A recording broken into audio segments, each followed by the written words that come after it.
Recording. All right, what's happening, everybody? Welcome to the afternoon show presented by ESEN. Friday. Why is my sound still on? I just muted that. I hit you. It did. But Friday, January 17th, 2025. I'm Chris Gonzalez, joined by Tony Gonzalez. Got a full panel here today. Got a lot to talk about. NFL playoffs this weekend. Got big UFC this weekend as well. A lot of stuff going on this weekend. National championship on Monday. But today we're joined by Logan Landers, Frankie Cruz, and Jay McLovin. How's it going, guys? Hey, another great day, man. Made it to Friday. First full week of shows here, right? We started off on Monday, made it to Friday. So first full week of shows in the books here. Of course, we're going to take off the weekend as we should, as we got to enjoy it, but we'll be back on Monday. But we got a lot to talk about today, Chris. Like you said, man, college football, NFL playoffs, you name it, man. A lot of other stuff as well. Some interesting trade rumors. So it's going to be a fun show. Yeah, absolutely. Hey, keep in mind, everybody, please, if you get a chance, if you like the content of today's show, please like, share, but most importantly, if you could subscribe, it would mean the world to us. So, yeah, please hit that like, share, and subscribe. And, and if you're tuning in on Monday on the afternoon show, we will talk college football prior to kickoff that night. So you don't want to miss Monday. Monday's going to be a lot of fun. All right.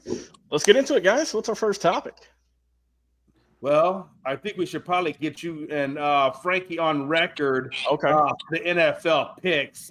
Everybody else kind of got their picks in here, so let's go ahead and get your picks in. Logan, I'll have you go first. I'm gonna go through all the games, and then all the games. You go first, and then Frankie will go after you on each pick. So the first one is the KC game.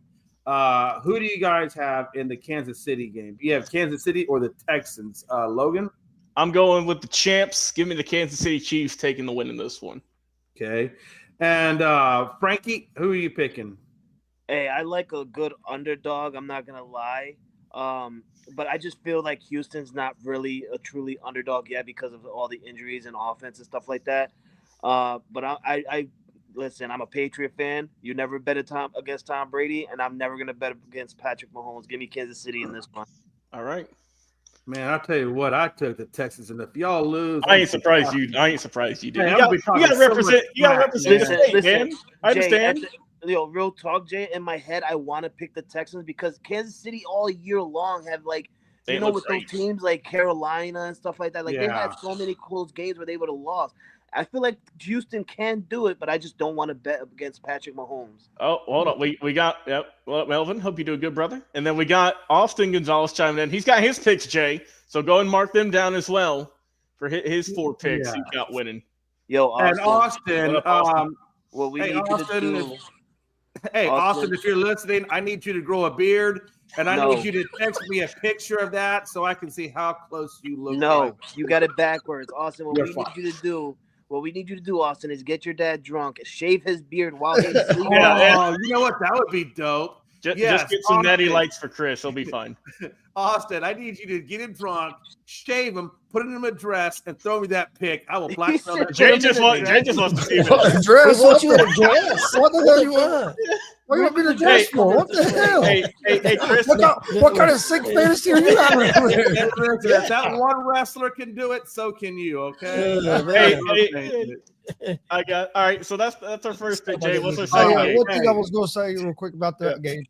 I took the Chiefs to win, but I like I love the Texans on the spread there at plus. I think it's 6.5 is what the spread is. The Chiefs are one of the worst teams in the league at covering the spread. I wouldn't even. And they play a lot of close games. So I do like the Chiefs to win the game, but I think if I was going to bet this game, I'd bet Texans in the spread because I think it'll be a close game and Texans will cover the spread. Yeah, that's a really good spread. You said 6.5. Yeah. Hey, by the way, the spread has moved to 8 now. By the way, it's moved up to 8. I'll definitely take it. It was at like 6. I think it was at 6 when we talked about the other day. It's moved up to 8. Damn, that's still not bad. Insane. All right. Hey, next game up is going to be the Rams and the Eagles.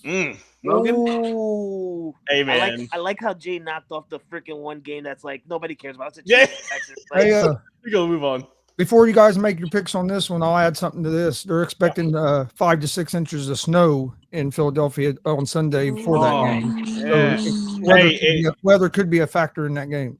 and we've seen how West Coast teams, Florida teams deal with the snow or just cold. It usually don't work out. So, look, I get the Rams right now might be, the team of destiny and everything with everything going out there in California, but I got to rock with the Eagles. Philly sports guy going to love me. Go Birds in this one. Eagles going to win. I think Jalen Hurts has a bounce back performance from last week. It's hard to stop Saquon. He's one of the best running backs in the league, so I'm going to go with the Eagles in this one. By the way, the spread on this one is 6.5. Now, Frankie, before you and make another quick fact, real quick: the Rams on coming off 6 days or less, Yeah, they days play of Monday. rest or less, or 11-0 when they are 6 point or more underdogs, or 11-0 with Matt Stafford coming off 6 days of rest of or less. Oh, yeah. Now, Frankie, before you make your pick, I want you to understand this, and this is also another factor, that Jalen Hurts is from Channelview, Texas, and that is literally probably about 2 miles from That's where spitting I distance grew up. for Jay. I knew I picked the Rams for some reason. Yeah. Hold on. Time out. Now watch. That you look just because they're getting all that stuff. Do you think that Jalen Hurts, who is from Channelview, Texas, and Houston, is going to be that great in the weather? We don't like the snow in Texas. I will tell you that. So keep that in mind that he is not a snow guy just because they're playing. Hey, in Philly. That's true. Hey, but Jay, That is keep in true. mind Saquon Barkley's he went to Penn State. We know it ain't warm out there. You know what I'm saying? We know damn well what he can Hold do. on, Logan. He's got a point with Jalen Hurts being from Texas. But Jay, when was the last time Jalen Hurts lived in Texas? He's been playing with Philly for a couple years now, where it's always snowing in Philly. He's got to be Look, you used can to live there playing a in the couple snow. years. It don't mean you like it. It doesn't He's mean got to it's be good used in to it. it. He doesn't have Has to he like played it. in snow yet, though, Frankie? He has. I'm sure. He's been in Philly for how many years now? This snows in I don't Philly. know. Has he had a snow game there? I'm sure. Yeah. I'm sure. I'm asking. I don't know. I'm asking. Hey, Philly sports guy, let us know how many you I been believe to. he has many. If not in Philly, he definitely has some in Buffalo. All right, New York. Okay, Frankie. So I'm assuming you're going to go with the Eagles, correct? No, don't be putting me down for no Eagles. I didn't even pick a team. I was just saying something about Jalen Hurts. He's just putting stats. Oh, okay. Because the way you were making it sound, I figured you were going with the Eagles. No. Okay, so who you going with, Listen. Frankie? I honestly I would pick the Eagles, Hey, what but up, for Jonathan? some reason in my gut, the Rams, since they got everybody back healthy, they look dominant. All right, let's not forget the NFC right now that the Rams are the only team with the roster that they have right now that won a Super Bowl recently. I understand that the Eagles won a Super Bowl, but they haven't won a Super Bowl with the people that they got on the team right now. Okay, so the Rams right now with the team that they got, they actually won a Super Bowl. They're hungry at the right time. Puka Nacua is an absolute monster. The only thing that gets me with the Rams is how Cooper Kupp is is he gonna show up? Is he gonna do something? Is the running game gonna be there? Because if it's gonna be snow, like Logan and Tony and Chris and Jay saying, then is Saquon Barkley gonna be really effective in the run game? Because I honestly don't think that Saquon Barkley is gonna run really well in the snow. He's gonna get his yardage, but he's not gonna get what he did against the Rams in LA where it doesn't snow, and he just dominated and ran for like almost 300 yards. So I'm gonna go with the Rams on this game. Give me Matthew Stafford and Puka Nacua over the Eagles. And you can take that to the bank, Philly sports guy. I hope they make you cry when they lose. I like the Rams as well. Actually, the Rams at the +6.5 is one of my favorite bets of the weekend because I think they're going to win the game, but I think it's going to be a close game. I would parlay Houston at the 8.5 and Rams at the +6.5 all day long. I think both of them cover, and I think the Rams will actually win the game as well. Okay. Because actually Gonzo is true to his word. He did pick the Rams. So, yeah, absolutely. All right, next game up for bid is Washington and Detroit. Ooh. I like this game. Go ahead, Logan. I like this game. This is first off, like I said earlier in the week, man, no one thought Washington would be here. So they've already overachieved this season, man, regardless if they win or lose. Jonathan saying Eagles by 10. Okay, all right. But for me, look, man, they've been winning. Half their team's been hanging out on the IR and hurt, banged up. But I'm going to go with Detroit, man. They got the home crowd advantage. They're going to be in there at Ford Field. So I'll go with Detroit getting the win in this one. But I think Washington's going to put up a hell of a fight. The spread on this one, 9.5. Yeah. So they heavy favors in Detroit. Frankie, who you taking, brother? Listen, I like what Jaden Daniels has done. He's proven time and time again this year that not only is he a good quarterback for the NFL, but he should have been the number 1 draft pick in last year's draft and going to Chicago. Instead, he went number 2 and went to Washington. And he showed that number 2 is better than number 1. He's beaten Chicago in a crazy Hail Mary moment.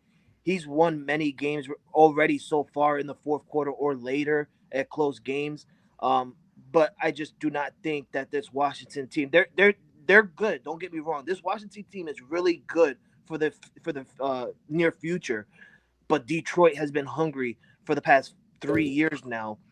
And I think Dan Campbell can finally do something with Detroit and at least get them to the Super Bowl. You could lock me in for Detroit over Washington. But Jaden Daniels, you are rookie player of the year, and you are going to be an amazing quarterback in this NFL. All right. That brings us up to our last one, and that is Baltimore. Who's Baltimore playing? I forget. Buffalo. Baltimore and Buffalo. Baltimore versus Buffalo. So how you forget? That's probably that's the best game of the week, best matchup of the weekend. Yes, it is. Man. This is. I just want to throw this out real quick. This is the first game since Tom Brady versus Peyton Manning where two quarterbacks for the MVP race at number 1 and number 2 are facing off in the playoff. This can be the game who determines who's the MVP of the NFL this year.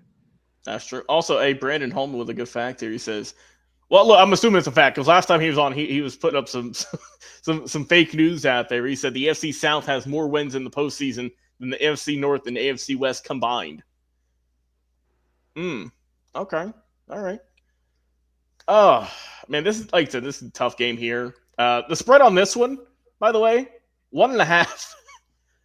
So, I mean, you can't get a whole lot closer than that, man.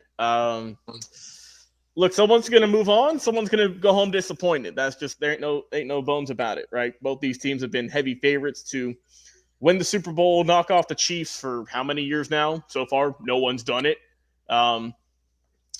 For me, I think I'll go with Buffalo in this one. I think, like I said, they're going to be the home team again. But man, this is a rough game. Also, I know that the weather is going to be a factor in this one too, I believe. But I like Buffalo, man. I feel like 12 mile per hour winds. They're saying temperatures in the 20, about 10 to 12 mile per hour winds, and maybe an inch of snow. Man, yeah. So I'll go with Buffalo in this one, man, because I feel like Baltimore can still run it back with the team they got next year if they get knocked out. But Buffalo, they've been, they've been losing guys, but they're still here. So I'll go with the Bills in this one. Tough one. And then Brandon with a good fact there. Yeah, Broncos, Packers, Vikings, Chargers, they're all knocked out. So yeah, that's a good point there. But all right, so I got Bills. So recap. So I got Logan's got the Bills. Frankie, did you go with yours already? I apologize if I missed that. No, I didn't pick yet. Who you got, buddy? Who are you going with, Frankie? Listen, these are two great teams, really two great teams, but there's just one team that's a slight bit better, and it's going to be the Baltimore Ravens. Let's not forget that Baltimore has already been to Buffalo this year and absolutely dominated Buffalo at their own home field. Derrick Henry was running like a monster against Buffalo. But Buffalo, listen, Buffalo's good, but the one thing that they only have is Josh Allen's legs and his arm. That's it. The Baltimore Ravens, they got Lamar Jackson's leg, Lamar Jackson's arm. They got Derrick Henry. They got the weapons all around. Mark Andrews is absolutely beast. Give me the Baltimore Ravens over Buffalo. It's time to go home, Buffalo, or actually stay home. I'm sorry. Hold on. So you got the Ravens, correct? Yeah. All right. So this is what I Lock it got. in. So I got Frankie's got Kansas City, Rams, Detroit, and the Ravens, and Logan's got the Chiefs, Eagles, Lions, and Bills. Okay. That's it. And I'm going to, just for the hell of it, I'm putting Austin in there because Austin's already put up in there as well that he's going Chiefs, Ravens, Lions, and Rams. Yep. So we'll see how that all pans out and who gets the closest to the win.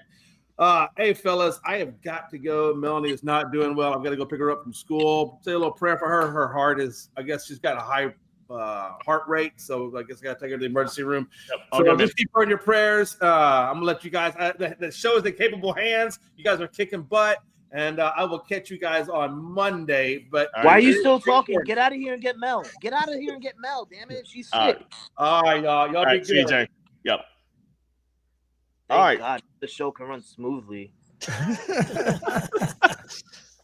All right. Also, Brand with a good point here. You said the Ravens-Bills game will be closer if Zay Flowers is out, but the He Ravens is out. defense. Are you? Is he? Is he? Hold on. Let me do a quick. I saw news this morning that He didn't practice today. He didn't practice. Okay, so Yeah, it's looking like a no-go. Like he's going to be out.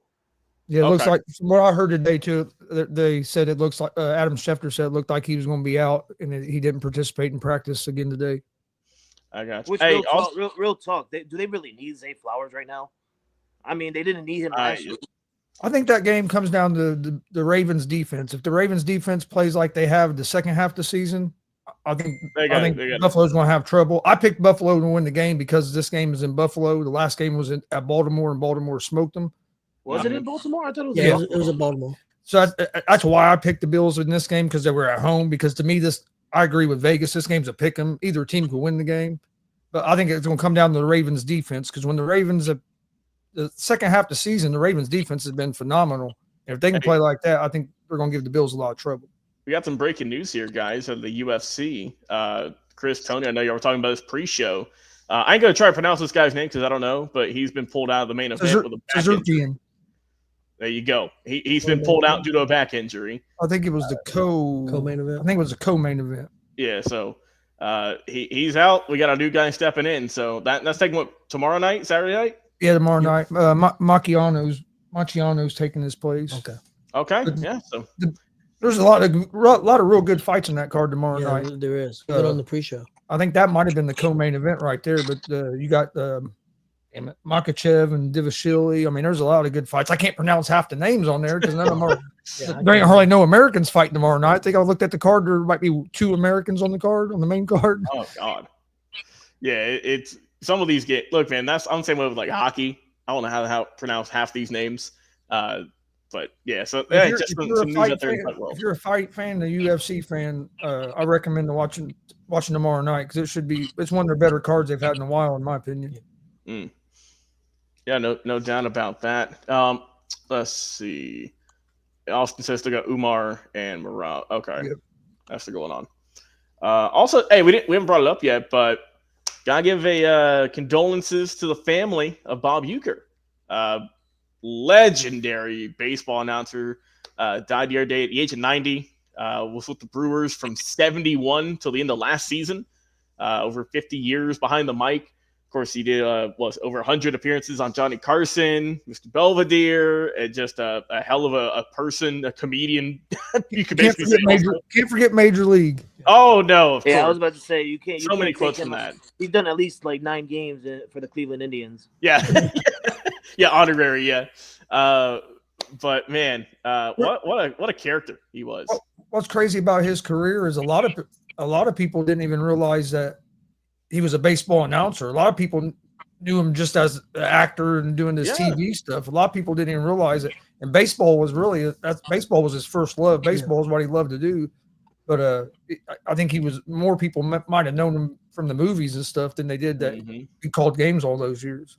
Yeah, and if people want to see a good Hall of Fame speech, go back and watch his Hall of Fame speech. I watched that right before we came on the air today. It's outstanding. It was great. I know just some because he's just a quote machine, right? There's always just random quotes he said over the years. He said that one of his highlights in his playing career was getting intentionally walked by Sandy Koufax. So that's one of them. It's just he had the whole Hall of Fame that people, the Hall of Famers said, at the ceremony, they were dying laughing. I mean, he was laughing so hard at his joke. So it was pretty good. They played on Dan Patrick's show today. He played part of a snippet interview that he had with them. I think he said it was 4 years ago.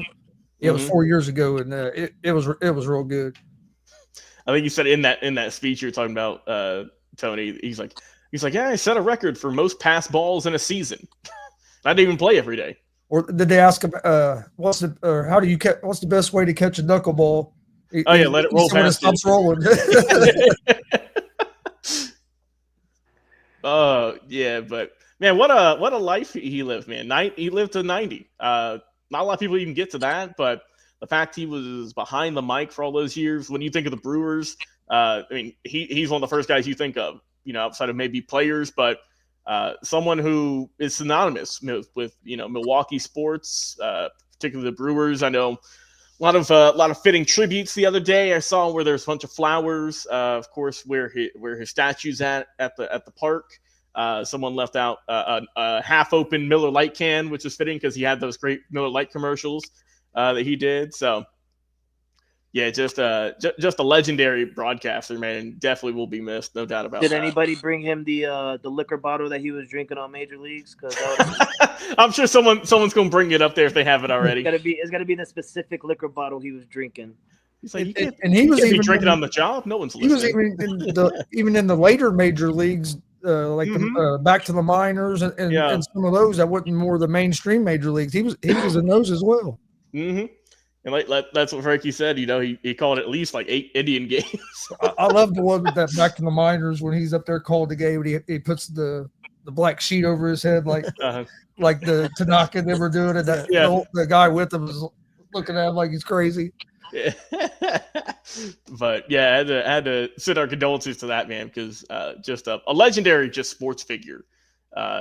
We lost him, and we lost a lot of really good announcers in the last couple of years. Him, Vin Scully a couple of seasons ago, Gumbel the other week. CBS got was Chris Gumbel, I believe, or Greg Gumbel. Greg Gumbel. Thanks for that. Greg. But yeah, I mean, just a lot of I think it was Greg. Yeah, because it was a two brothers I know. His brother Bryant. Yes. But yeah, we lost a lot of good ones here recently, but just want to give our condolences and reminisce a little bit on the life and just so many jokes and whatnot of Bob Uecker. All these sportscasters that we've listened to call games all these years are getting old. Yeah. I wouldn't be surprised if John Sterling's next. John, how long I know he's semi-retired. He just retired last year. Yeah, he retired last year. Then he came back to call the Yankees playoffs game. So he lasted until we lost in the World Series. Yeah, John Sterling's 86. He's done. Yeah, he's done after that. He's 86. He looks good for 86 though. It's gonna be really weird for me because honestly, every time when I'm driving and stuff, that's the only guy's voice that I hear. Like when I hear someone else that's not John Sterling, I'm like, who the hell is this guy? And then they tell me it's Justin Shackle or something like that. I don't know, but I'm like, literally since I was a little kid, all I've heard on the radio was John Sterling, and it's gonna be really weird not to hear that man on the radio. Mm-hmm. Oh yeah, I get that because it's weird not hearing Brenneman and them on the Reds radio anymore. Because you've listened to them forever, and then now it's all new guys. Mm-hmm. That's just how it goes, man. John Sterling had that thing where, someone comes with a home run and he's nicknaming them and stuff like that. Mm-hmm. It's not gonna be like that no more. It's gonna be weird. It's gonna be like, oh, a home run, from this person. It's like, nah, bro, you're not like John Sterling. Get out of here. There ain't gonna be no more none of that. It's gonna be freaking weird. I love John Sterling. That's my boy. Mm-hmm. Oh, a little bit of basketball news here. I know we don't talk a whole lot about the NBA because we take a deeper look in the playoffs, but we talked a little bit about it before we went on the air. The Philadelphia 76ers, what a dumpster fire this is.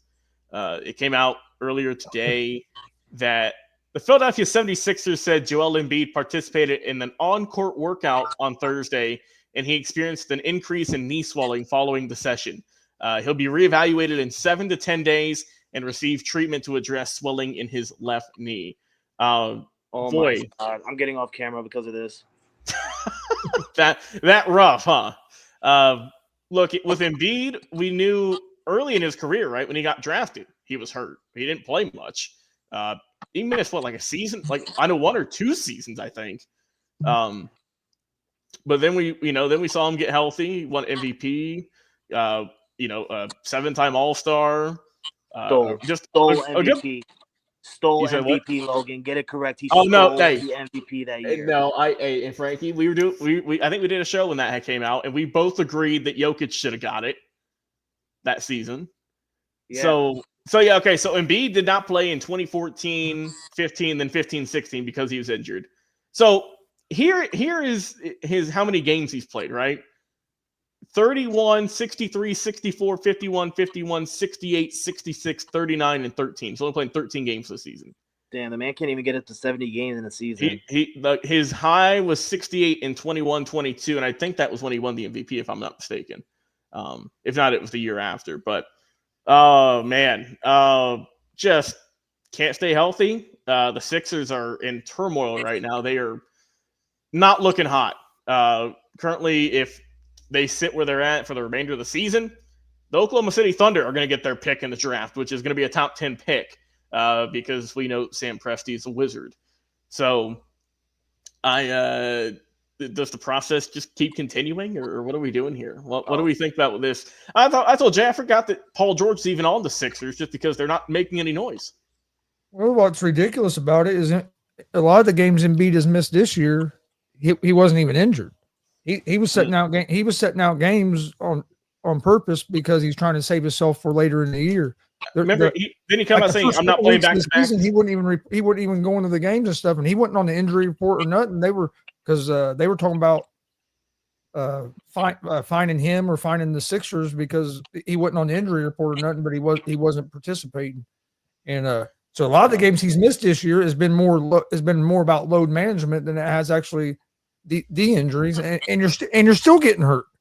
You're trying not to play games so you don't get hurt, and then you're still getting hurt. Well, that's the makes sense because if you don't play and then you get out there and play, to me you're opening yourself up for injury more because you're not building that callus on your body. Your body's not used to that workload. So to me, getting where you're playing consistently is better for your body than all this stop and go, because with anything, your body gets used to, if you're doing something repetitive, your body gets used to it and it becomes easier on you. Where if you're stopping and going all the time like that, to me, that can cause more injuries. And I believe he's in the first year or the second year now of a 3-year, $192 million contract. He's played 13 games. And the Sixers are not even going to make it to the playoffs with this, it looks like. What's the Sixers played this year? 45 games, 40 games? Yeah, I'm pulling pretty close to about halfway, aren't they? Yeah, because we're getting close to the All-Star break, which is in probably about 2-3 weeks. So the Sixers are right outside the play-in right now. They're 15-24. They've lost 4 straight. They're 3-7 their last 10. So he's played 40%, 35% of their games. Yeah, 13 games. That ain't much at all. Yeah, so what do? You can't trade him, I don't think. Who'd want to, take damage? He's hurt anyway, so you can't trade him. They're gonna have to eat. They're gonna have to eat that money like the Broncos did with Russell Wilson. At this point, if I'm Philly, you might as well just let him go and pay the man. You're gonna have to. He's taking up a roster space where you can just find someone to actually that want to be there and play, right? Joel Embiid is literally showing the Philadelphia 76ers and the NBA, like, listen, I don't need to play this sport. I don't need to do this. I don't need to be on the court. And that brings me up to what, Chris said a little while ago about how, he got in trouble in the beginning of the year because NBA is sick of superstar athletes doing what Joel Embiid is doing, which is why I'm pretty sure, if I'm not mistaken, the NBA was about to investigate the Philadelphia 76ers because I think you're right. Because you're supposed to play a certain amount, a percentage every year. You can only miss certain games, and that's based on actual injuries. Now you just can't just sit on the bench and say I don't want to play. That's the reason why LeBron at 40 years old right now is still playing every goddamn game. He only missed about 2, maybe 3 games this year max. So go ahead. All I'm saying is if I'm Philly, it's time to look on and get rid of the man. He's obviously being like a bigger Ben Simmons kind of to me. It's time to just move on, get somebody that that actually wants to play, because I'm pretty sure that you got somebody that's in your what do you call it, your G League, that actually wants to show you that they could play, and you could call that person up and actually see what they got, rather than just having Joel Embiid waste a roster space just sitting on the bench and collecting a paycheck every goddamn day. So the highlights for Joel Embiid this season have been his team getting fined $100,000 for the statements around his health. That was back on October 29th, basically where they lied about him, his participation in games or lack thereof. You said October 29th? Yeah, that's when this article that's literally like when the season started. Oh yeah, because he didn't play like the first 2 or 3 weeks of the season, and he was healthy, and that's why like you were saying, the NBA stepped in. So here's the exact quote from this article here. That way we don't get it misconstrued. So the first two paragraphs here says the NBA has fined the Philadelphia 76ers $100,000 for public statements around the health status of all NBA center Joel Embiid. The NBA's investigation showed that the Sixers did not violate player participation policy with Embiid's missed games, but did so with the public comments that did not properly reflect his health issues with his knee. So it seems like they were getting it right on the sheets, right, and sending it incorrectly, but maybe in the media, I forget because it's been 2 months now, they were saying, oh, maybe he's healthier than they were alluding to the information they were sending in. See, and in my opinion, I think that's a big reason why the NBA is starting. Well, the ratings was going down, but it's even been more this year. I think that's why people aren't watching. One reason is the style of game, but the other reason is you never know if a player's going to play or not. You have so many players doing the load management and stuff. I think fans have finally got tired of tuning the game on, and then the players you want to watch aren't even playing, and fans are getting where, hey, if the players don't care, why should I care about it? Yeah, but I mean, there was that. There was the fact that he shoved a reporter, I think, too, right? I think the reporter said something about his family, right? Which, look, that's a line you don't cross. But still, I mean, his highlights are missing games, getting fined, and shoving a reporter. That's his highlights of the season. 13 games, you're not doing much. Well, you know what really brought the spotlight on him this year for that was because you say that you're going to sit down and stuff like that. You're not on the injury report. You ruined it for yourself by going to play for Team USA in the Summer Olympics that literally just happened. And we've seen you on the court playing during the Summer Olympics. So you can't sit there now and say, listen, I don't want to play. There's something wrong with my knee. Let's get it checked out. Or, I'm just not feeling really good. I feel like if I go on the court, I'm going to hurt myself, because my knee isn't 100%. You can't say that because we just seen you on the court literally a month prior in the Olympics in Paris. No, I mean, that's good points. But yeah, I mean, they got Paul George, who's played 27 games, because remember, he missed the first couple of games of the season as well because he was hurt. But he's averaging 17 points, 5.9 rebounds, 4.7 assists. He's shooting 42.3% from the field, which is 112th in the league. And they backed up the Brinks truck for him too. I mean, so it's just a mess right now. I feel sorry for that man. I bet you he signed with Philly because he probably thought Joel Embiid was going to play with him. I'm sure. They're like, what the hell? You know what it's like? It's just like it was like in LA when he signed with Kawhi Leonard. Yeah. Kawhi Leonard didn't play. I mean, I forget Kawhi Leonard's even in the league. I love it. I love it. He got what he deserved by thinking the grass was going to be greener when he left Indiana.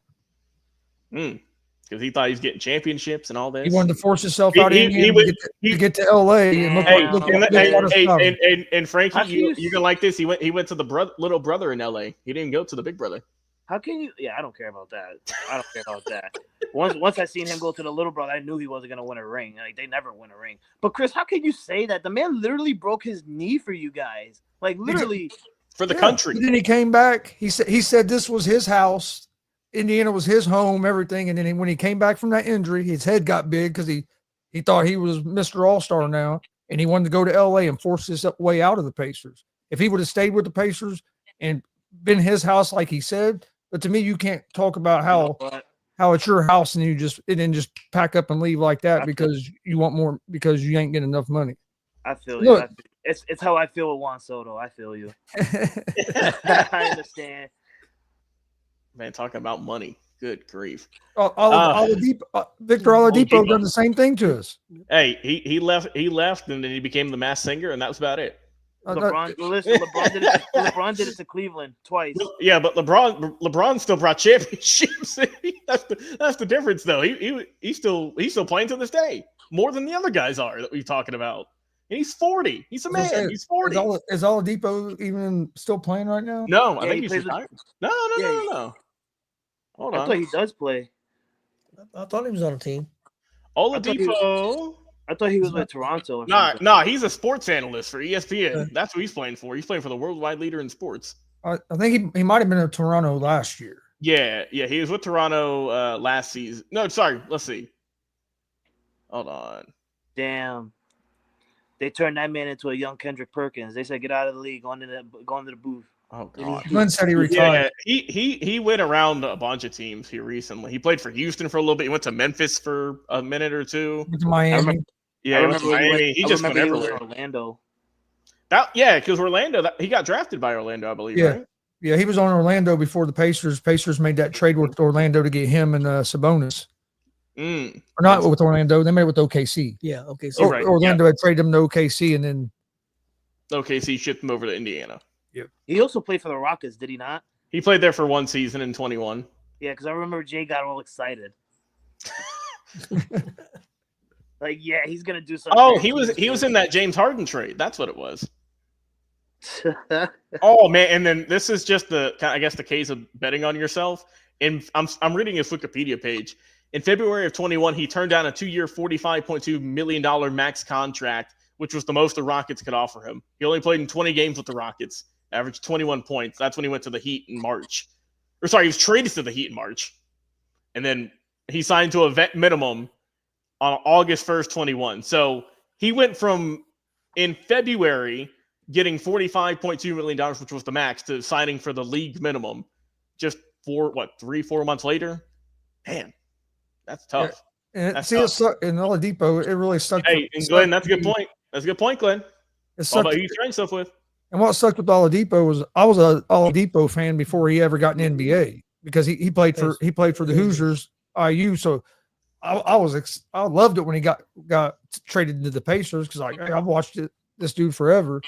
And then the way things worked out with the Pacers, he got hurt and he came back and got that big hit and wanted to go somewhere else where he thought he was going to be able to win, and it didn't work out for him. Yeah. All right. We'll go back to football here. We got to talk about this trade. Oh my God! I saw this, and like you can see, the graphic says worst trade ever, idea ever from Colin Cowherd. I'm only gonna keep it up here so we can see the names and everything. I'm taking it off. So he's saying that the Tennessee Titans select Shedeur Sanders, #1 overall in the draft, and then trade him to the Pittsburgh Steelers for T.J. Watt, George Pickens, as well as 2 first-round picks. Yeah, that's a god-awful trade. I'm taking that off the screen. I haven't watched. I didn't watch Cowherd. So can I ask you a question? Is he saying that was he saying that they shouldn't make that trade, or was he saying that would be the worst trade idea ever? I think no. He's saying that they should make that trade. Okay. Because like I said, I haven't heard the clip or seen it. I just saw that, and I didn't know if somebody was saying that. That's insane. That's just Colin Cowherd needs to be fired after that. They need to get him off after that. Like, that's insane. Why would you go?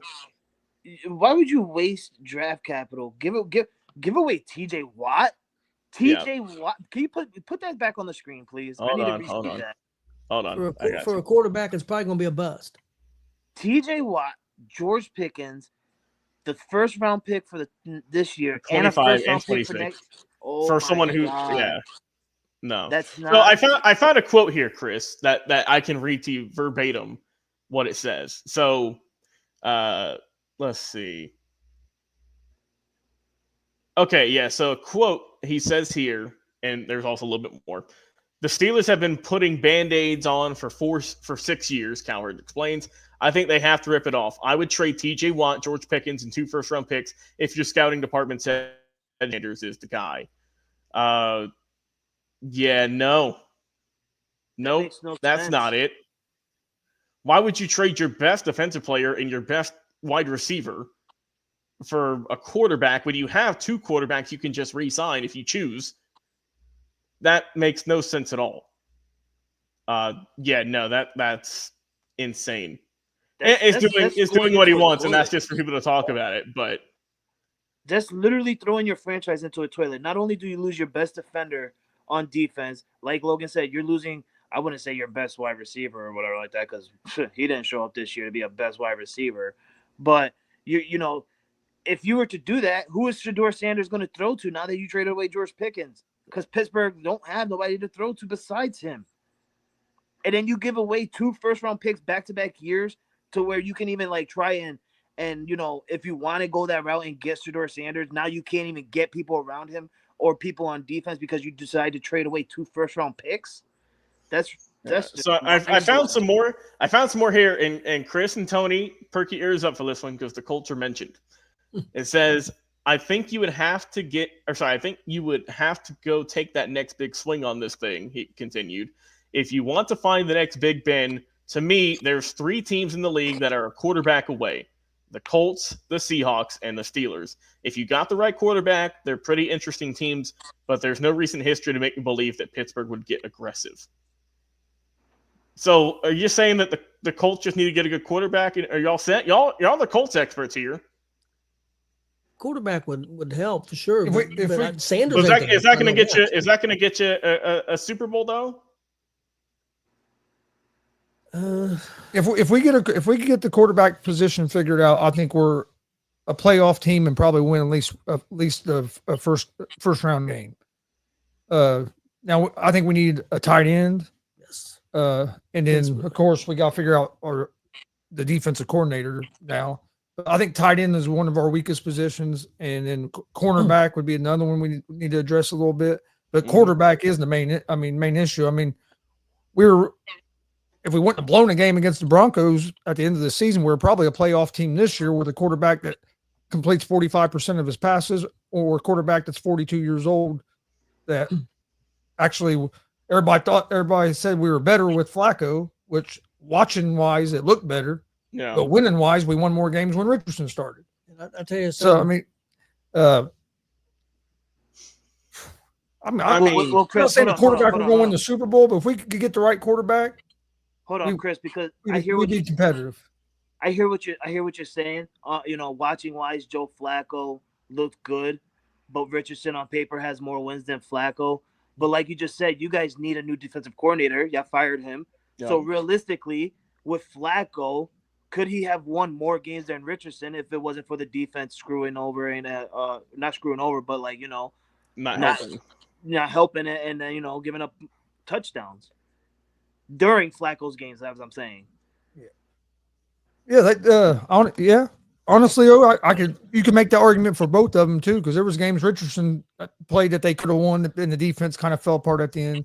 But with Sanders, we're going back to what Cowherd said real quick.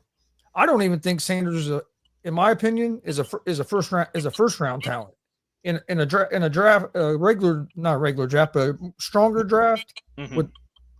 He wouldn't be. I don't think he'd be a first round pick as a quarterback. So to trade T.J. Watt for him, that makes no sense at all. I wouldn't trade T.J. Watt. There ain't many college prospects I would trade T.J. Watt to try to get. What you have in T.J. Watt. You don't. You're trading the captain of your team. How many busts have you seen that's been first pick, second pick, top 4 picks that get in the NFL and don't do nothing? You know what you got in T.J. Watt. Yeah. I need to find. Go ahead, Tony. Go back to the Colts real quick. They're the only team, and it's crazy when you think about the quarterback problems they had. They're the only team this year that had 3 receivers that had over 800 yards receiving. The Colts? Wow. Colts had 3 receivers with over 800 yards. And their quarterback our quarterback play. Yes. So that's crazy. But they had a lot of long passes. They didn't complete a lot of short passes, but they completed a lot of long passes. They got the big plays. Well, that's Anthony Richardson right there. Yeah, that's what you drafted him for. Yeah, he was known for that when he was playing with the Florida Gators too. I found this. I sent this the other day in our group chat, but I want to bring it up on the air here. I know we talked about Mike Tomlin earlier in the week, and if he should be fired. I might have found something that makes my case stronger and that you need to move on. I'm going to pull this up here, and I wish Jay was here, but unfortunately not. Here is the side-by-side comparisons between Mike McCarthy and Mike Tomlin. Same amount of seasons, same amount of playoff appearances, 1 less division title for Tomlin, playoff record 3 games worse. And look, I know Tomlin has that championship, right? But they both do. People can argue. Yeah. I'm about to say they both do. I mean, we just saw McCarthy got fired. What's keeping Tomlin in? Well, is it really just to stand above 500? Is that the main thing? Just mediocrity? The fact you haven't won a playoff game since 2016-17? Well, Logan, I love that you put this up too, because it not only does this make your title or your shit, excuse my language, you're saying about Mike Tomlin getting fired or whatever, but let's not forget Mike McCarthy actually beat Mike Tomlin in the Super Bowl. Good point. So I mean, out of the two teams this year, who had the better roster though? I think Dallas had a lot better roster wise. Oh yeah, Dallas is banged up all year though. No. I'm not gonna say no. The Steelers did because Jerry Jones didn't do nothing for Dallas. Nah, yeah, they didn't have a running game. They didn't. At least neither did Pittsburgh. I'd take Najee Harris over to whoever the hell they had over there in Dallas. They were so bad Rico in the running game. Yeah, they didn't have much. Jerry Jones literally got on his knees and said, "Zeke, would you come back?" And that didn't work. And that didn't work. I just thought this was interesting. McCartney should have got fired. So, yeah. I mean, I felt they should have fired. Yeah, I feel like if they were going to fire him, I felt like they should have maybe done it last year because that was another disappointing loss in the playoffs. And it's yeah, but I don't understand why they fired him this year because this year I don't get it because I mean he was in a corner essentially. You lost your starting quarterback you paid all that money to. CeeDee Lamb wasn't healthy. Your defense. Micah Parsons wasn't healthy. Micah Parsons had more podcast appearances than games played. Didn't have a running back. Your offensive line was old and decrepit. Well, also the reason why was because the reason why was because this year he stood up at the end of last year. He stood up and he said, "Listen, next year I'm going to do the play calling." So this year was your play calling year. I understand you didn't have nobody. You got a bad hand, getting hurt. You didn't have the running game, whatever. But you ruined it for yourself by saying to Jerry and to the rest of the world that I'm going to take over play calling for Dallas. So that's basically saying you're the one that literally is running the entire scheme in Dallas. So everything that was played on the field, everything that failed was on you, Mike McCarthy. I get that, but look how many games he won with a backup quarterback. To me, that's pretty good play calling. If you're, it could have been a lot worse. It could have been a lot worse. We're not going to sit here and overlook Cooper Rush. Let's not forget that the man went 5-0 last year. He's decent, but he's still a backup. He is a good number 2 option to have. Yeah, he's a good backup quarterback. Not a starter. He's like what Joe Flacco is right now. Joe Flacco is a good backup quarterback. He's not a starter. Oh my God. He's like Gardner Minshew. But let me finish. Cooper Rush is better than Flacco right now, but Cooper Rush is a career backup. He's never going to be a starter in the NFL. No. You're so rude to Joe Flacco. He shouldn't even be a backup quarterback. This is the man who won a Super Bowl ring. Joe Flacco is good. Right now, he's not a starting quarterback. Flacco's like, what, 40? He's not a starting quarterback right now. He's old, man. What's the difference between Joe Flacco being a starter and Aaron Rodgers being a starter? Joe Flacco had better time on the field than Aaron Rodgers did. That's a good topic. I like that. That's good. I like it. I like it, Frankie. I'm just saying. I like it. Who looked better on the field this year, Joe Flacco or Aaron Rodgers? Because who's been a starting quarterback in the NFL the last 4 or 5 seasons, and who's been a backup the last 2 or 3 years? Because they can't move. Sure. Rodgers can still move some. Rodgers still a better quarterback right now than what Flacco is, even though they're both the same age. I'm pulling up the stats right here between these two. Rodgers come off a major injury too this year, right? Last year. Oh yeah. Oh no, the hell with that shit. He went into his hut saying he was 100%. He did that special medicine treatment. He was fine.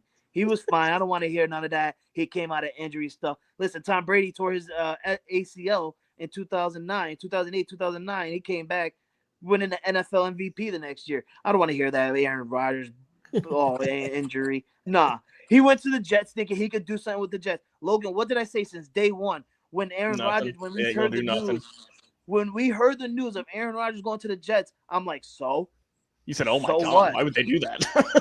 You weren't excited. What is that going to do?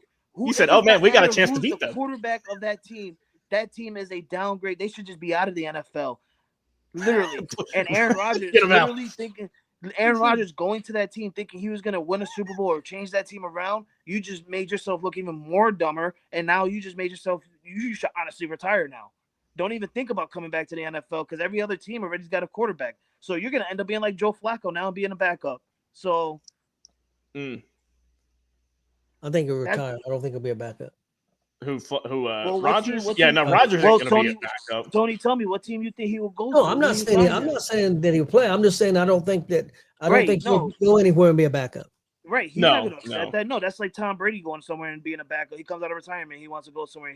They're like, oh, you're going to be a backup. Tom Brady's like, oh, the hell with that. I'm not going to do it. I understand. He wouldn't take the backup role. But, like, realistically, if you're not going to return to the Jets, what team are you going to go to that's going to sign you? Every team already got their future quarterback or their current holding quarterback. Why would you want to sign a 40-plus-year-old quarterback who's damaged goods? Because look, you can because look at all Tom the Brady- numbers. because- You can look. I'm not saying Brady. I'm not saying Brady. I'm No, saying no, Rodgers. I know. I'm saying the reason why is because Tom Brady changed that culture. Going so far into his 40s to keep playing in the NFL, it changed the culture of other quarterbacks. So now Aaron Rodgers. Well, how old was Vinny Testaverde in the league for? Like he was 46, still slinging it out there. Adam Vinatieri was almost 50 before he Yeah. retired. Hey man, those kickers last forever. That's my guy, by the way. Tony, Chris, you stay away from Adam Vinatieri. Thank you for taking care of him at the end of his career and stuff like that. I really appreciate it. That's But all the right. man He's don't going be- into the Hall of Fame as a Colt. No, he's not. Don't you disrespect him. He got rings with the logo on my screen, sir. So just in the last because Rodgers has been in New York for 2 years. I feel like it's been an eternity. But in 2 seasons with the Jets, He already played one season with the Jets. yeah. He's played in 18 games. Well, last year. He played to credit him, he played in 17 games this year. One season, 4 minutes. Mhm. It wasn't even 4 minutes. I know. I think it was a minute and a half. Right. Oh, look at that. I know our guy Jeremy Green knows that very much. Because I was pissed. I was pissed because I was going to beat him in fantasy that night, and Rodgers got hurt, and then I lost in fantasy. So, actually, this is kind of interesting. I'm looking at the numbers between his, I guess you could say, final season in Green Bay and his first real season in New York, which might be his last ever season. Very identical numbers, right?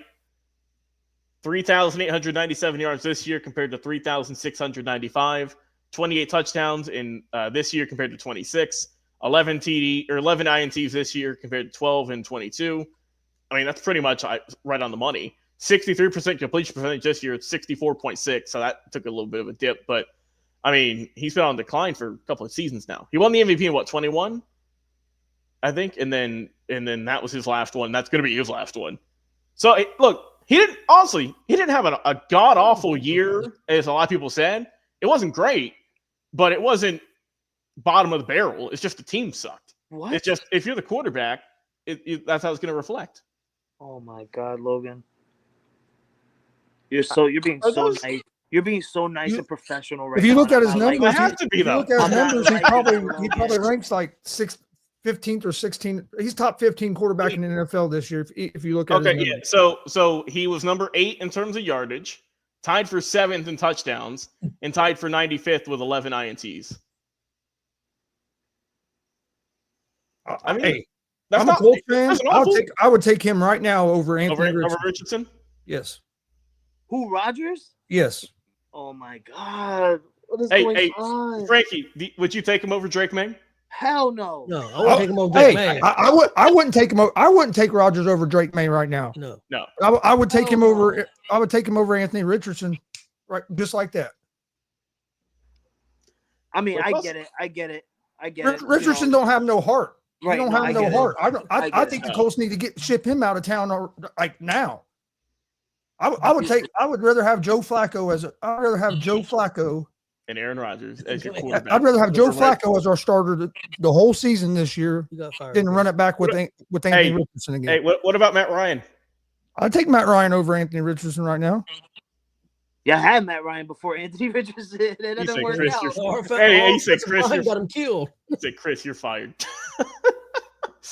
I'm sorry. Richardson he lost me this year with the tapping out and then not playing the last couple games because he has a sore leg. I was like, dude, you gotta, and in the reports that came out today that Sam Ellinger, our third Oh, string, God. I fourth forgot string quarterback that can't get on the field, Hey, Jay knows him very well. had a meeting with Richardson at the end of the season, telling him that he needed to start trying harder and start doing the things he needed to do, or he was never going to reach his potential. Now, this is his second year in the league, and you still have all DeForest Buckner came out and said something just recently, and it's like, Hey, Austin chiming in saying, I don't agree. He I agree. hates- I don't he like hates Rodgers. Aaron He Rodgers. hates Aaron Rodgers. and he hates Aaron Rodgers. He thinks since day one he said Aaron Rodgers was overrated, and that was when Aaron Rodgers was in Green Bay younger. That's what He hates Aaron That's what he Rodgers. won the MVP. He said he was overrated. He hates Aaron Rodgers. I can't believe Austin just said that. Because usually Yeah, he'll you argue know with why he Rodgers said all it? day. I Why know is why that? he said it. Because Austin got in trouble by Chris last night. Chris, what you do to your son? What did you do to your son to try and get on your good side? Hey, he also says Ric Flair is the most overrated wrestler of all time. Oh my God, what? Tony, did you whip him for that? It don't do no good. Believe me, we talk about it all the time. Oh my God. Hey, Frankie, I want to talk about your Patriots. I ain't talking to you about this though. What do you think about the hiring of Mike Vrabel? Oh my God. Did you okay? Did you think they did Mayo dirty? What you think? I absolutely love what they did. I love what they did. Listen, I love Gerard Mayo. I had to come on screen for this. I love Gerard Mayo, no doubt about it. The man got drafted by the Patriots, won a Super Bowl with the Patriots. And, you know, he ended his career with the Patriots, ended up coaching for the Patriots and stuff. But listen, he wasn't ready. He really wasn't. And I'm not gonna, the game. I'm not gonna say, listen, you know, we were the way we were because of him. Listen, you took over the team like Robert Kraft told you he was going to do. He kept you on the defensive staff when Bill Belichick was still there. And he said, listen, I'm going to hand you the head coaching job when Bill leaves. And that's exactly what he did. But what he didn't do was help you with succeeding this year. That's when Bill Belichick comes into play, because actually at the end of his coaching term with the Patriots, he was actually building us for non-success, like the way he was drafting, the people who he was signing, the people who he was trading. It wasn't working out for the future. So I feel like Bill Belichick led to the Patriots' failure at this time. Do I think Gerard Mayo should have had another year? Of course. To me, I think Gerard Mayo should have never been a head coach. If you want to learn their head coaching scheme, go to the collegiate level. Go try it out at college and see what you could do there. You were a defensive guy. We've seen what you did as a defensive coach, and you were amazing at it. But moving on from what you were doing to becoming a head coach of the New England Patriots, a 6-time Super Bowl champ franchise, it didn't work. Mike Vrabel on the other hand. How long was he DC for? How long was he defensive coordinator for New England? I think he was defensive coordinator for 1 year. Okay, He'd been on the staff for longer than that, right? He was on the staff, but he wasn't the coordinator. He was before that. He was the inside linebackers coach. Yeah. Okay. I knew he was on the staff as a coach. He was the inside linebackers coach from 2019 to 23, and then he became head coach, obviously. Yeah, I would say that he needed to be a coordinator longer. I don't know that he had to go to college. There's a lot of people that don't coach in college that are coordinators, but they're coordinators for longer than 1 year. You know, I mean, even the fact you go from an inside linebackers coach, not even a defensive coordinator, and you know what I mean? Yeah, like that's a big upgrade. He was quote unquote the defensive coordinator in 2023, but he didn't have the title around that time. Bill Belichick wasn't handing titles out to anyone anymore. Like, I don't know why. It was Mayo and Belichick's son and another guy that were like all on the defensive side, but he never named like a defensive coordinator. Yeah, he didn't name no one. He didn't even name the offensive coordinator. He was the one that was running the offensive plays. So I mean, like I said, Bill Belichick was literally failing us for the future because he knew that his time in New England was coming to an end. So I got some quotes here. I'm getting this from his Wikipedia page. And it says the Athletics' Chad Graff reported, based on team sources, that Mayo seemed to be working so hard to differentiate himself and his style of coaching from Belichick that it backfired on him, as Mayo, quote, struggled to apply and uphold discipline after positioning himself as a player's coach, end quote. One Patriot source said, honestly, Gerard is a good guy. I just don't think he was ready for all the big decisions and discipline and focus the job takes. Graff further reports to the fact that Mayo had only 5 seasons of coaching experience prior to his promotion to head coach and had never worked as a full-time coordinator.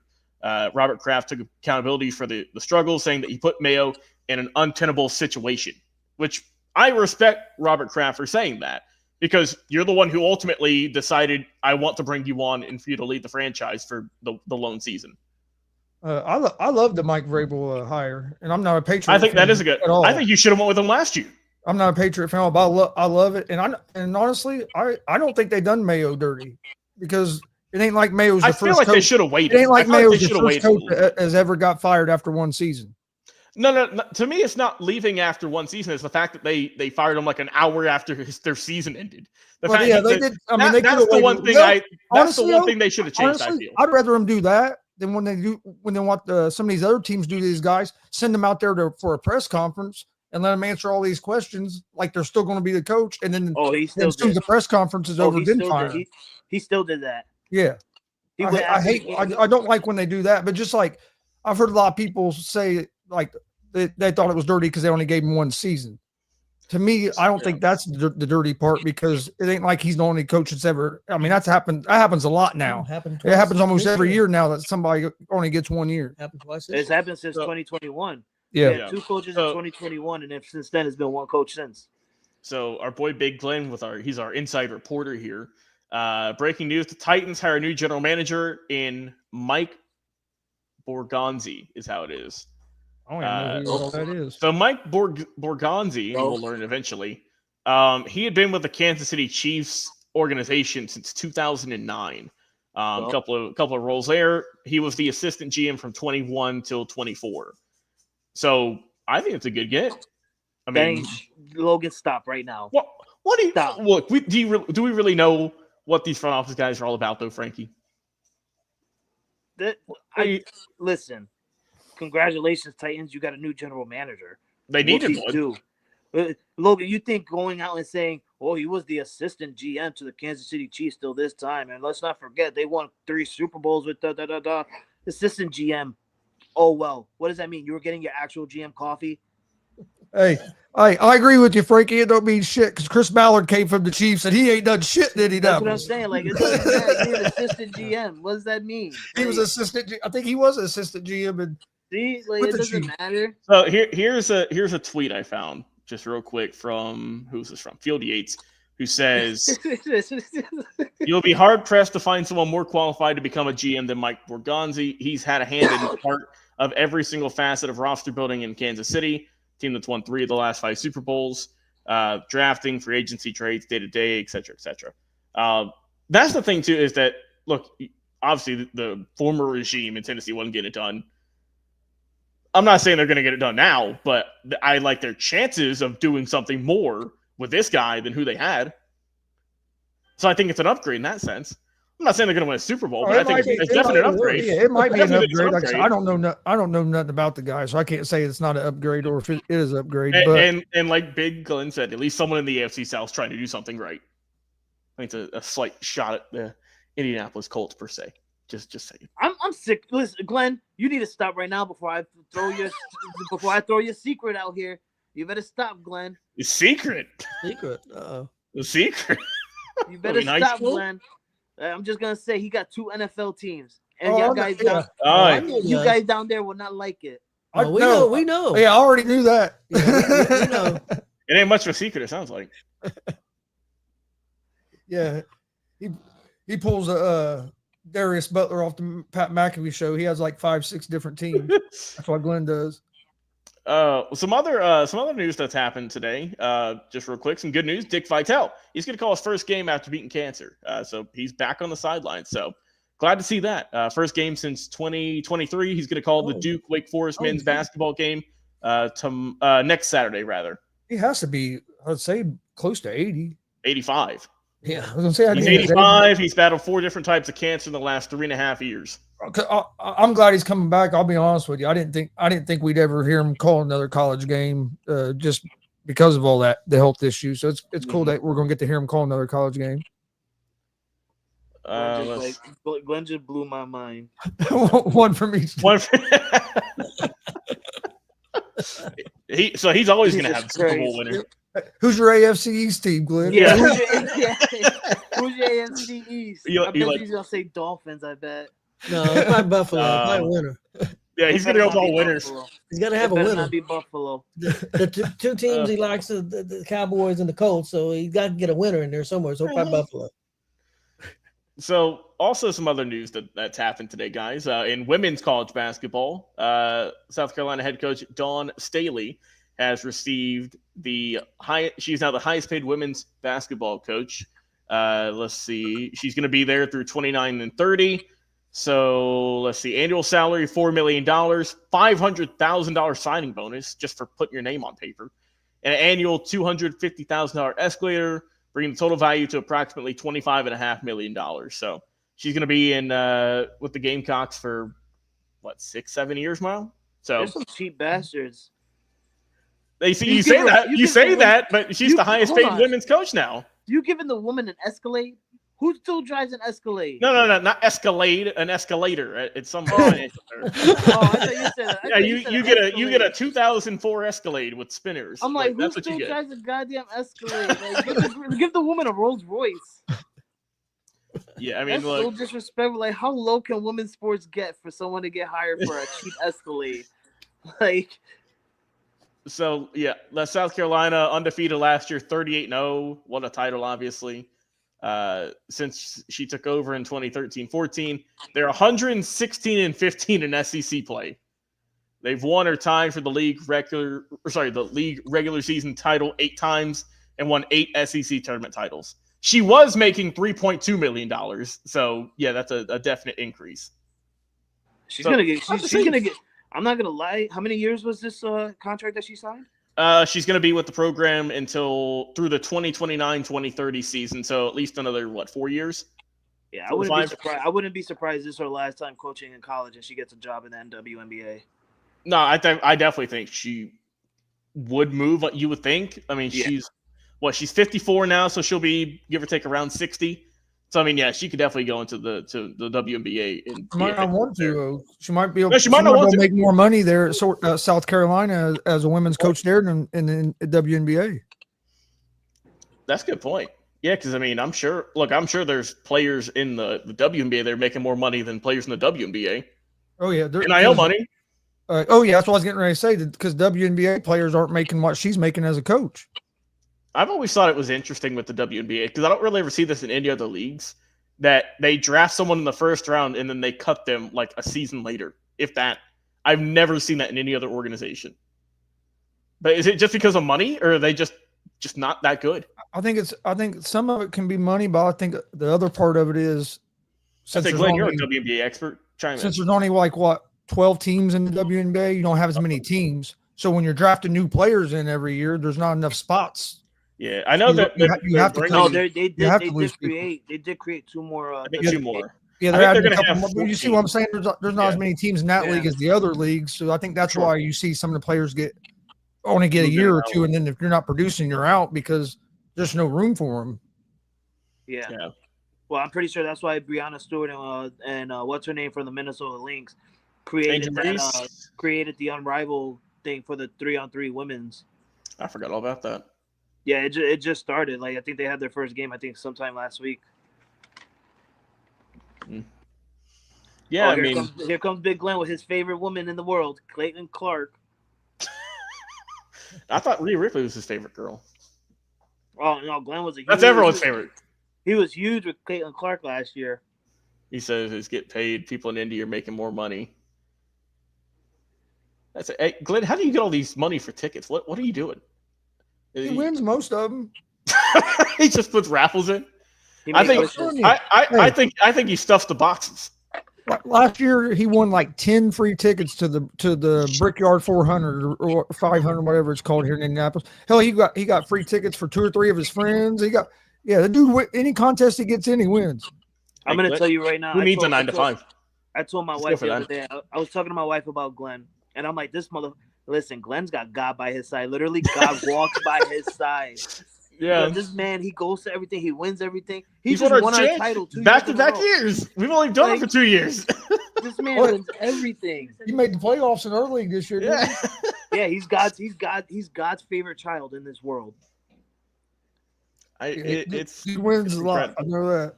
It's incredible. If I ever need advice for who I think the team's gonna win, I'm going to him. Glenn, play the goddamn Powerball. If you win the Powerball, Glenn, oh my God. Just get 2 tickets. Just all you need. I will go crazy if Glenn was to win the Powerball. I swear to God, I will go insane. Like, what the? Frankie's gonna be on air with a Rolex. Bro, I would drive to Glenn's house personally and give him a hug. A diamond encrusted joint. That's all you're gonna have. Chris will meet me there. Yeah. Well, guys, anything else you want to talk about today, or you want to wrap things up here and get on with our weekend? I'm good to go. I want to say one thing. Yep. Tomorrow's my wife's 33rd birthday. I want to say happy birthday to my wife. I hope you have a good weekend because she's gonna go out drinking. I hope she's safe. And yeah, she's old as fuck.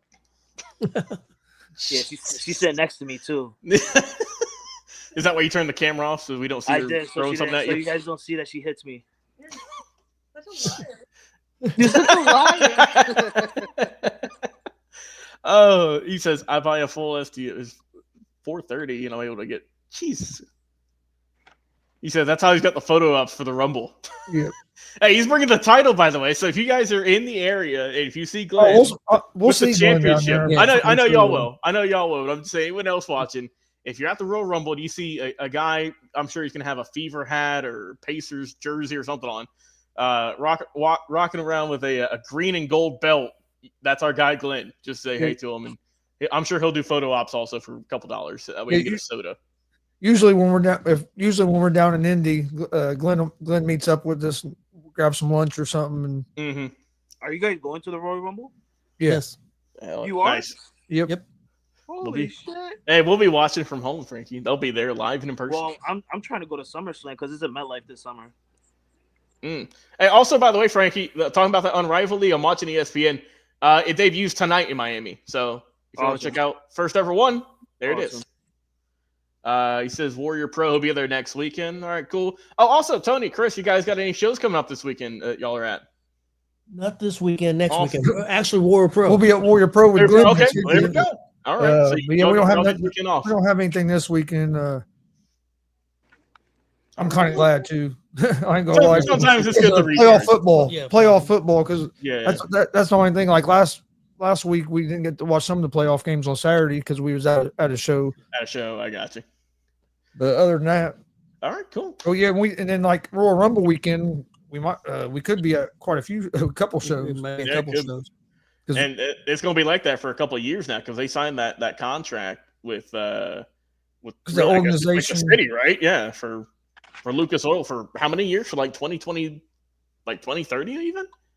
Yeah, I think it was like for a couple of years. 5-6 year deal or something like that. Yeah. There's a rumor that they're going to announce at Super Bowl weekend. They're going to do a press conference and announce that the next WrestleMania will be at New Orleans.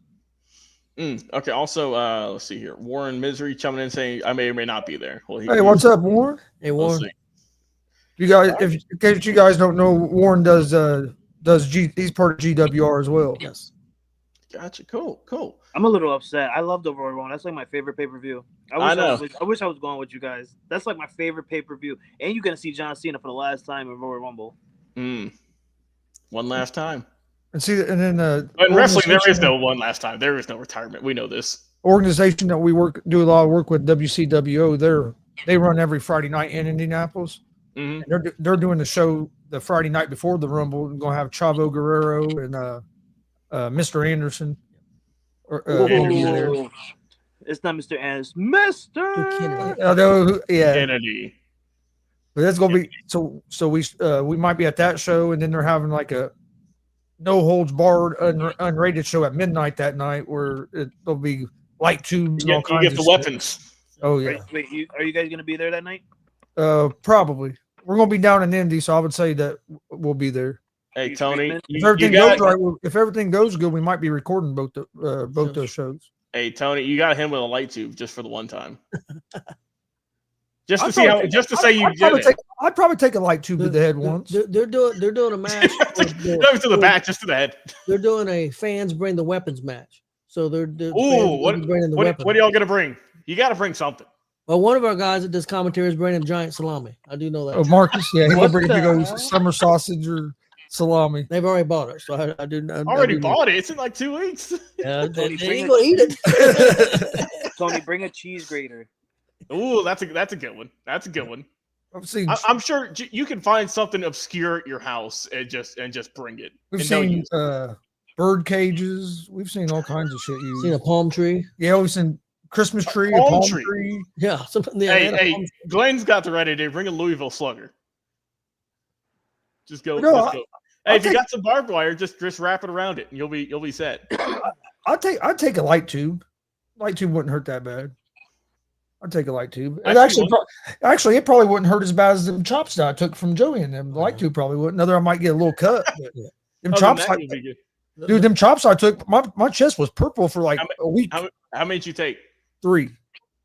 Whew, and just those 3 just lit you up. Yeah, there's video on our YouTube page of it. Yeah, I think I see. I think that reminds me of it too. The one guy has had a WWE tryout. Okay.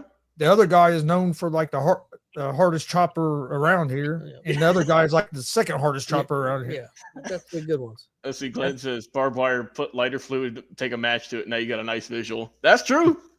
That's true. And then Warren's coming in saying Chris used Tony as a weapon. Yeah, we can do that. Battering ram. We've seen people use children as weapons. I'm about the same size, so it worked. Just throw off Is it top really rope. is it really children or is it little people? No, it was children. That's actual I've children. seen little people be used as weapons too, though. He's seen both. That's we've smart. seen My kids kids are- get my picked kids up are out of the lucky. crowd and use them. And they'd run around and drop kick people with them and shit. My kids are lucky then because I'll be carrying Avery around just kicking all the wrestlers and stuff. Yeah. I got you. All right. Well, hey, Chris, Tony, bring us on home. Let's get out of here and enjoy our weekends. All right. Well, we appreciate everybody watching. Please hit that subscribe button, like button, follow button, all at ESEN. Also, if you would, go check out Gonzo Sports Room as well. And we'll see you guys Monday at 2:00. See y'all then. Enjoy your weekends.